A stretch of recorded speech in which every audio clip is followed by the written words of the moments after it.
네, 할렐루야. 오늘은 8월 14일 주일입니다. 오늘 말씀은 디모데 후서 1장 7절.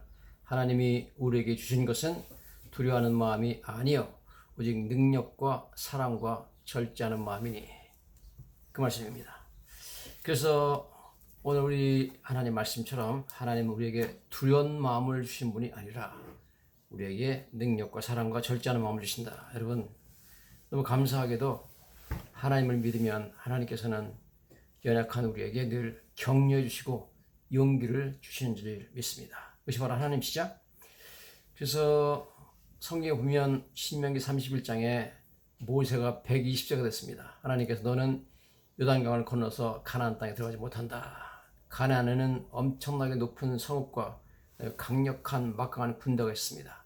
자, 이런 군대를 이제 이끌고 가서 막강한 적군을 대적해야 되는 여호수아와 그 백성들에게 하나님께서 모세를 통하여서 격려해 주시는 것을 보게 됩니다. 신명기 31장 6절에 그런 말씀이 나옵니다. 너희는 강하고 담대하라. 두려워하지 말라. 그들 앞에서 떨지 말라. 이는 내 하나님 여호와가 너와 함께 하시며 결코 너를 떠나지 아니하시며 버리지 아니하실 것입니다. 여러분, 참 우리가 어려운 일 또한 불가능해 보이는 일, 너무나 괴로운 일을 당할 때 하나님께서 우리에게 나타나셔서 두려워하지 말라. 강하라, 담대하라. 내가 결코 너를 떠나지 아니하고 너를 버리지 아니하실 것이다. 그렇게 말씀하시면 얼마나 큰 위로가 됩니까?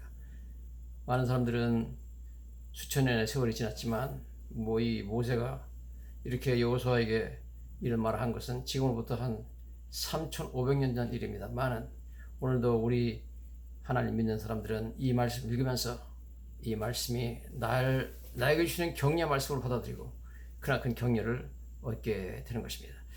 하나님께서 신명기 31장에 계속해서 모세를 통하여 이런 격려를 해주시죠. 내 여호와께서 너보다 먼저 건너가사 이 민족들을 네 앞에서 멸하시고 내가 그 땅을 차지하게 할 것이라. 그러므로 하나님 함께 가신다는 겁니다. 하나님이 먼저 가서 그 가나안 족속들을 내 앞에서 멸하시고 그 땅을 내가 차지하게 할 것이다. 그렇습니다. 여호와 그가 내 앞서 가시며 너와 함께 하사 너를 떠나지 아니하시며 버리지 아니하시니 너는 두려워하지 말라. 놀라지 말라. 엄청난 격려를 주십니다. 여러분, 하나님은 두려운 마음을 주시는 분이 아니라 격려 주시고 용기를 주시는 좋으신 하나님이신 줄로 믿습니다. 히스기야 왕이 아수르의 군대 포위를 받고 엄청난 대제국 아수르죠. 아수르는 BC 7세기경에 가장 극성기를 이뤘던 그러한 대제국이었는데요. 중동 지방의 대제국이었죠. 어마어마한 영토를 가졌던 엄청난 고대 대제국이었습니다. 아수르의 그 수도와 본부는 지금 현재 이라크 땅입니다. 이라크 땅인데 그 당시 아수르 제국이 중동과 북아프리카, 유럽 일부까지 어마어마한 제국을 형성했던 것을 알게 됩니다. 굉장히 잔인하고 엄청난 폭력적인 그런 국가였지만 엄청난 막강한 대제국이었습니다. 그 엄청난 나라가 작은 나라 유다를 포위하고 그 다음에 위협하죠. 여러 가지 위협을 했는데 그때 하나님께서 히스기야 왕의 이사야 선지자를 통하여서 여러 가지 격려의 말씀을 주십니다. 이 말씀 듣고 나서 히스기야 왕이 백성들을 위로하고 격려하는 걸 보게 됩니다. 용기를 주죠. 역대하 32장 6절부터 보면 그런 말씀이 나옵니다. 히스기야 왕이 군대 지휘관들과 백성들을 모아놓고 하나님의 말씀으로 격려해줍니다. 군대 지휘관들을 세워 백성들을 거느리게 하고 성문 광장에서 자기 앞에 무리를 모으고 말로 위로하여 이르되 너희는 마음을 강하게 하며 담대하고 아수르 왕과 그를 따른 온 무리로 말미암아 두려워하지 말며 놀라지 말라. 우리와 함께 하시는 이가 그와 함께 하는 자보다 크니 그와 함께 하는 자는 육신의 팔이요 우리와 함께 하시는 이는 우리의 하나님 여호와시라. 반드시 우리를 도우시고 우리를 대신하여 싸우시니. 그렇게 말하니까 성경에 보니까 백성들이 유다 왕 히스기야의 말로 말미암아 안심하였다. 그런 말씀이 나옵니다. 결국 그들은 이 아수르 대제국의 위협과 포위에도 굴하지 아니하고 항복하지 않았습니다. 그들이 와가지고 여러 가지 회유를 하면서 위협을 했지만 그들은 용기를 가지고 하나님 주신 용기를 가지고 일어나서 싸웠고 엄청난 승리를 거뒀던 것을 보게 됩니다. 아수르 군대가 18만 5천 명이 하루 저녁에 하나님의 도우심 말미암아 전멸하는 엄청난 승전을 우리가 역사를 통해서 보게 되는 것입니다. 이제 하나님께서 모세가 죽은 이후에 여호수아가 백성들 이끌고 가나안 땅에 가가지고 가나안 정복 전쟁을 해야 되는데 정말 가나안은 자기들이 보기에 뭐 성읍이 뭐 하늘까지 닿도록 높고 백성들은 신장이 큰 뭐 거인들이었고 뭐 엄청났습니다. 그래서 자기들 메뚜기 같았다 그렇게 정탐꾼들이 보고하는 거 보게 되는데 그러한 가운데서 하나님께서 직접 이번에는 모세를 통하지 아니하고 여호수아에게 어느 날 나타나십니다. 나타나가지고 직접 하나님께서 격려하시죠. 하나님은 두려운 마음을 주시는 분이 아니라 하나님 우리를 격려 주시고 용기를 주시는 좋으신 분인 줄로 믿습니다. 강한 군대로 성장하기 위해서 하나님께서 여호수아에 나타나가지고 여호수아 1장 6절부터 9절 이런 격려를 주십니다. 강하고 담대하라. 여호수아에게 하신 말씀이죠. 너는 내가 그들의 조상에게 맹세하여 그들에게 주리라 한 땅을 이 백성에게 차지하게 할 것이다. 오직 강하고 극히 담대하여 나의 종 모세가 내게 명령한 그 율법을 다 지켜 행하고 오르나 저르나 치우치 말라. 그리하면 어디로 가든지 형통하리니 율법책을 네 입에서 떠나지 말게 하며 주야의 것을 묵상하여 그 안에 기록된 대로 다 지켜 행하라. 그리하면 네 길이 평탄하게 될 것이라. 내가 형통하리라. 놀랍게도 하나님께서는 전쟁을 수행하는 여호수아에게 어떤 전략보다도 하나님 말씀을 묵상하고 그것대로 행할 것을 강조하시는 것을 보게 됩니다. 하나님 말씀을 사랑하고 기도하면 그것이 바로 승리의 비결이라고 이렇게 말씀하고 있습니다. 여러분 어려울 때일수록 힘든 일이 있을 때일수록 기도하면서 하나님 말씀을 묵상하는 저희들이 되어야 될 줄로 믿습니다. 성경에 이렇게 그렇게 나와 있죠.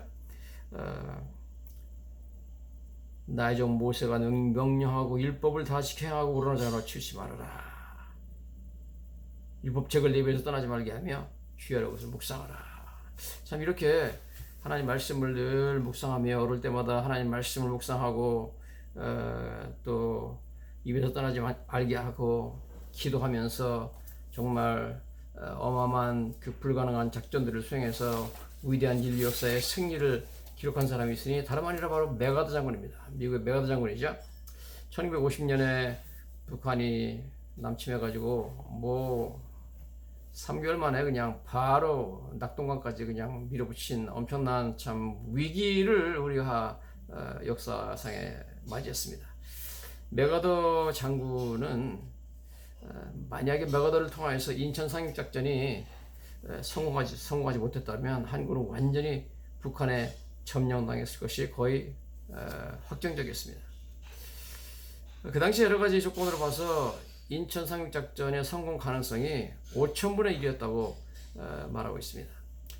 심지어 참모들까지 전부 다 메가더 장군을 만류했고 트루만 대통령도 이 작전이 실패할 것으로 생각했습니다.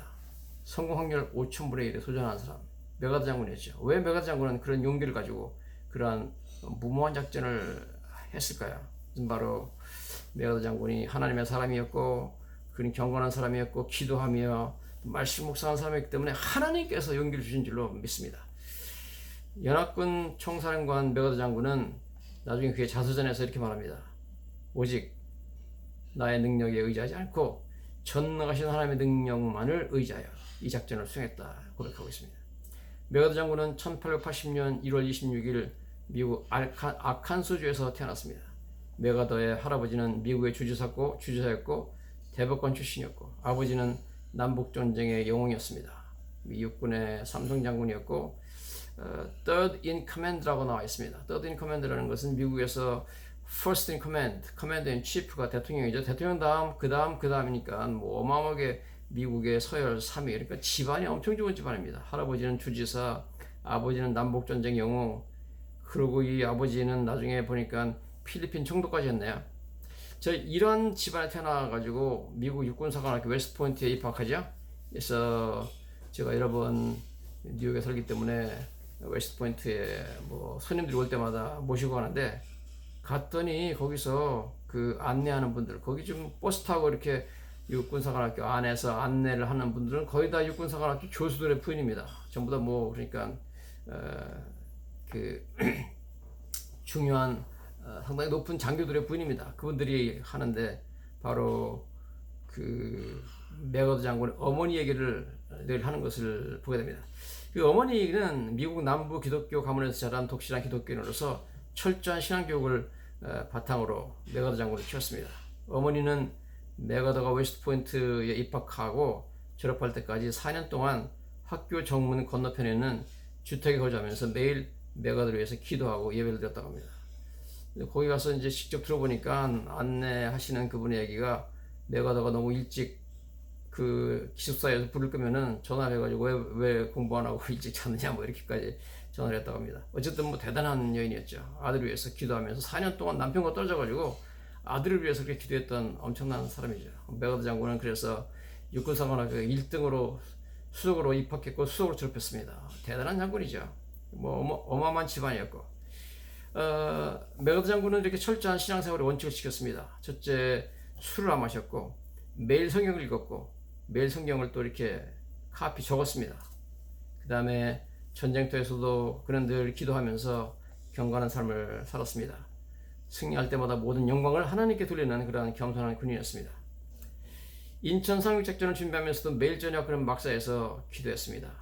중요한 결정을 낼 때마다 어려운 환경 가운데 항상 기도하며 준비했던 것을 우리가 보게 됩니다. 그는 항상 어떤 결정을 내릴 때 이것은 기도를 준비하는 가운데 내린 결정이었다 그렇게 말을 했습니다. 인천 상륙작전 물론이죠. 인천 상륙작전 때도 메가더 장군의 기도 응답이었다 하는 것입니다. 그렇게 이것은 인천 상륙작전은 하나님의 기도 응답이었다. 하나님이 이루신 일이다. 그는 회고록에 그렇게 적어놓은 것을 우리가 보게 됩니다. 인천 상륙작전이 성공한 이후에 이제 서울을 회복했죠.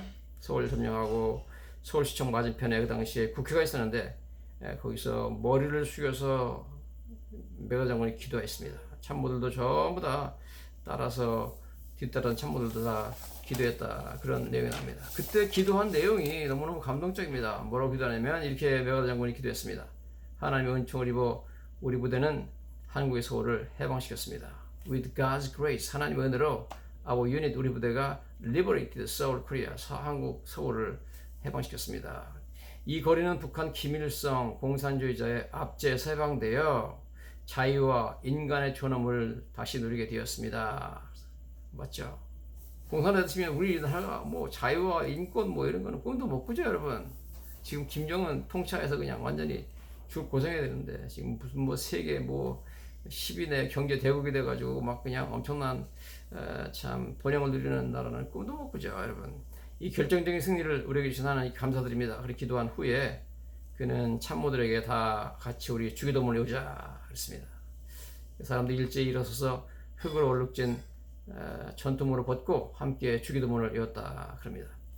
그 자리에 마침 이승만 대통령이 있었는데 기도 후에 이승만 대통령이 메가더의 두 손을 꼭 잡고 감격의 눈물을 흘렸답니다. 그러면서 메가더 장군한테 이승만 대통령이 이렇게 말합니다. I love you, whom God sent to save this nation. 이 나라를 구하기 위해서 하나님 보내신 당신을 나는 사랑합니다. 와, 여러분, 이승만 대통령도 신앙인이기 때문에 그냥 그 발언이 너무너무 멋있죠. I love you, whom God sent to save this nation. 이 나라를 구하기 위해서 하나님께서 보내신 당신을 사랑합니다.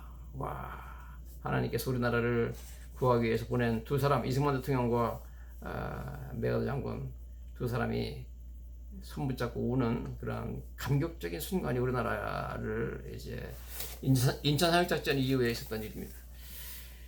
또한 그는 메가더 장군은 전선에서 죽음의 고비를 예가 있을 때마다 요한복음 11장 25절 26절 말씀을 늘 맘송했다고 합니다. 나는 부활이요 생명이니 나를 믿는 자는 죽어도 살겠고 무릇 살아서 나를 믿는 자는 영원히 죽지 아니하리라. 생사를 초월해서 그냥 주님께 맡기고 전쟁한다는 용기 있는 그런 주는 말씀이죠.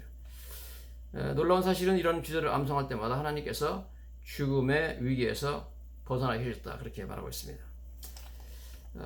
정말 오늘날의 자유와 민주주의를 우리가 누리고 그 다음에 오늘날 번영하게 된 모든 것들은 기초는 이승만 대통령과 메가더 장군 때문이다 라고 하는 사실을 우리는 부정할 수가 없을 것입니다. 인천 상륙작전은 6.25 전쟁사를 연구하는 데 있어서 아주 중요한 자료를 제공합니다. 북한의 기습 남침으로 6.25와 6.25 전쟁이 벌어졌는데 물론 뭐 남한은 전혀 대비하고 있지 않았죠. 북한은 일방적인 우세로 전개됐습니다. 사흘 만에 서울이 북한의 수중에 떨어졌고 그 다음날 6월 29일 메가더 유엔군 사령관은 은밀하게 한강 정선을 시찰하죠. 한강 시찰을 마친 메가더는 미국 제1기병사단을 인천에 상륙시키는 그런 작전을 구상했다고 합니다. 국방부 군사편찬연구소에 따르면 메가더는 7월 22일을 작전 날짜로 잡았다고 합니다. 하지만 전세가 급격하게 기울어 작전 연기되었고 7월 20일 대전이 북한 수중에 떨어졌습니다. 설상가상으로 전쟁 발발 한 달 만에 전선은 낙동강까지 밀려버리죠. 메가더 장군은 인천을 점령한 뒤에 서울로 진격해 북한의 보급로를 차단하는 것이 전세를 단번에 역전시키는 기림을 직감했습니다. 문제는 인천이라는 데 있습니다. 인천. 서해안은 조수간만의 차이가 심한 바다였습니다. 상륙작전을 펼치기에는 최악의 조건이었습니다. 성공 확률은 5,000분의 1이었습니다. 미국 합참본부도 이런 악조건과 작전 실패 우려 때문에 인천 불가를 내셨습니다.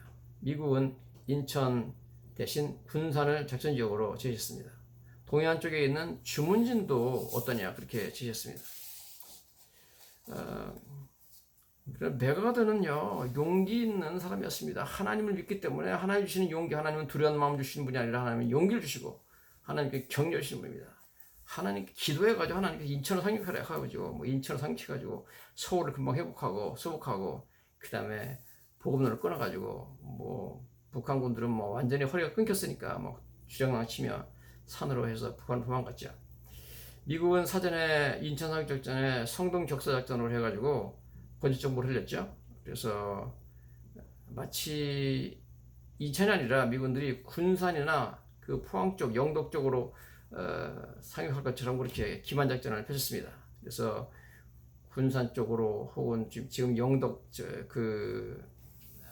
포항에 있는 영덕 쪽으로 막 그 군대를 상륙시키는 그런 작전도 펼치고 또 거짓 정보도 흘리고 막 이래가지고 북한 군인들이 낙동강 전선에 싸우면서 뭐 군산 쪽으로 가가지고 대비를 하고 이렇게 만들었습니다. 그래서 인천은 그냥 통 비게 만들었습니다.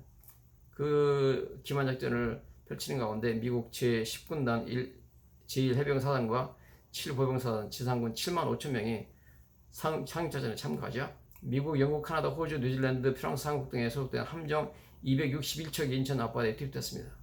인천 상륙작전은 한 달 만에 구성됐고 실행된 무모한 작전이었습니다.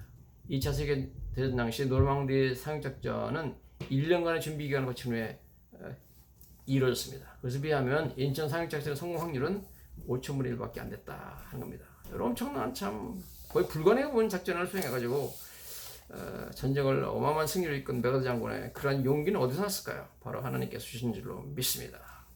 하나님 주시는 것은 두려워하는 마음이 아니라 능력과 사랑과 절제하는 마음이다. 하나님 용기를 주시고 격려 주시는 분인 줄로 믿습니다. 1948년 8월 15일 날 대한민국 정부가 수립됐습니다. 이승만 박사는 19살에 아펜셀러 선교사가 세운 배제학당에 입학했습니다. 거기서 많은 선교사들을 만나서 자유, 평등, 인권, 민주주의에 대해서 배웠습니다. 고종페이 쿠데타 사건에 참여했다는 혐의를 받고 한성 감옥에 갇히고 곤장 100대를 맞았습니다. 종신형을 선고받았죠. 이 한성 감옥에서 이승만 박사는 하나님을 만나게 됩니다.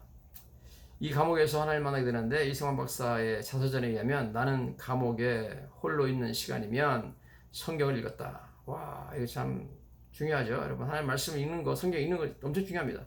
그런데 배제학당에 다닐 때는 그 책이 나에게 아무런 의미가 없었는데 이제는 그것이 나에게 기쁜 관심거리가 됐다. 위기에 닥쳐가지고 감옥에서 곤장 100대 맞고서 이제 뭐 감옥에 있으니까 성경이 마음속에 들어왔다는 거죠. 어느 날 나는 배제학당에서 오는 선교사가 한 말이 기억났다. If you pray to God, He would answer that prayer. 내가 만약 하나님 기도하면 하나님은 그 기도를 응답하실 것이다. 그 말이 기억났답니다. 그래서 나는 평생 처음으로 감옥에서 하나님 나의 영혼을 구해 주시옵소서, 우리나라를 구원해 주시옵소서라고 기도했답니다. 간절히 자기가 종신형 받았으니까 나를 살려달라, 그 다음에 우리나라를 구해달라 그러고 간절히 기도했답니다. 그랬더니 감옥은 빛으로 가득 채워지는 것 같았고 나의 마음에는 기쁨으로 가득 찬 평안이 깃들었다. 나는 새로운 사람으로 변했다. 기쁨으로 가득 찬 평안. 영어로 joy-filled peace라고 이렇게 나와 있습니다. joy-filled peace. 하나님 만날 때마다 사람들이 느끼는 공통된 현상은 바로 기쁨이 가득 찬 평안입니다. 이 평안이 임했다는 거죠. 그래서 이승만 박사는 감옥에서 하나님 만나고 새 사람으로 거듭나게 되었습니다.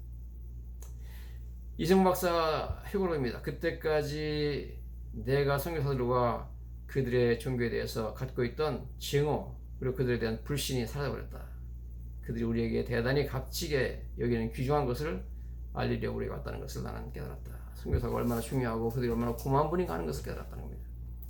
그 후에 이승만 박사는 빌립보 감옥 안에서 간수를 전도한 것처럼 바울처럼 간수들과 지수들에게 복음을 전하는 그런 사람이 되었고 7년 후에 특별 사면을 받아가지고 유학을 떠나죠. 그 당시에 참 미국에 가가지고 프린스턴 대학교에 박사까지 따잖아요. 엄청 어려운. 지금도 여러분 프린스턴 대학교 미국 아이비리그 중에서 뭐 쟁쟁한 학교인데 거기서 박사 딴다는 건 지금도 영어를 공부한 사람도 힘든데 어떻게 그렇게 했는지 몰라요. 대단한 인재고 미국의 트루먼 대통령하고 서로 교섭을 하고 니고시에이션을 할 수 있는 그런 영화가 되니까 미국을 알으니까 또 미국에서도 뭐 이 사람은 프린스턴 박사니까 무시할 수가 없죠. 존경했죠. 그러니까 이승만 박사가 한미동맹도 몇 개 하고 그 다음에 미군 참전도 그냥 이승만 박사 전화해가지고 막 그냥 참전도 하게 하고 그래서 우리나라가 설계 된 거죠. 나중에 전쟁이 나가지고 이제 뭐 너무 위급하게 되고 이승만 박사가 뭐 그냥 뭐 너무 위급하니까 참모들이 그냥 막 옮기라 그래가지고 이제 한강을 넘어가고 나중에 대전 방어가 윌리엄 딘 장군이 지휘했는데 대전 방어가 실패했습니다. 임시수도를 대구로 옮겼습니다. 이때 무초대사가 정부를 더 멀리 제주도로 이전하라고 합니다. 제주도로 가면 적의 기습 공격으로부터 안전하고 서로 한반도 전체가 공산화되더라도 망명여부를 존속시킬 수 있는 좋은 곳이다 그랬습니다. 이 말을 들은 이승만은 주문에서 권총을 뽑았답니다. 권총 뽑아가지고 순간 무초대사는 입이 굽고 얼굴이 하얗게 질렸다. 이승만은 권총을 아래 위로 흔들면서 이렇게 말했답니다. 만약 공산군에게 포위당한다면 나와 내 아내는 이 총으로 자결할 것이요. 우리는 정부를 한반도 밖으로 옮길 생각은 조금도 없어. 우리 모두는 함께 일어나 싸울 것이요. 결국 도망치는 일은 없을 것이요. 그랬답니다. 와, 용기 있죠. 멋있죠, 여러분. 이승만 대통령, 우리 초대 대통령은 이렇게 참 정말 신앙인이었고 하나님 보낸 사람이었고 우리나라를 구하게 산에 보낸 우리나라 역사의 위대한 선물이 아닐 수가 없습니다. 이런 용기가 어디서 나왔을까요? 이승만 대통령도 하나님 만난 사람이기 때문에 하나님이 그런 용기를 그에게 주신 줄로 믿습니다. 그래서 여러분 위대한 메가 장군과 이승만 대통령의 이러한 엄청난 그런 용기, 하나님 주시는 이런 용기 가운데 우리나라가 기초가 세워졌고 그 기초 위에서 우리나라는 지금 번영을 누릴 수 있게 되고 자유와 민주주의를 누릴 수 있게 된 줄로 믿습니다. 오늘도 세상의 삶 가운데 지치고 힘들고 어려움과 불가능해 보이는 장벽 가운데 여리고성 같은 어려움들이 내 앞을 가로막고 있을 때 하나님께서는 우리에게 말씀하십니다. 나는 너에게 두려움을 주는 분이 아니다. 나는 너에게 격려하고 너에게 용기를 주는 분이다. 내가 너와 함께하면 결코 너를 버리지 않고 너를 떠나지 않을 것이다. 이 말씀을 기억하면서 새로운 용기를 얻으시고 어려운 인생의 고비를 다시 한번 넘어가는 놀라운 일들이 저와 여러분에게 있기를 예수님 이름으로 간절히 축원합니다.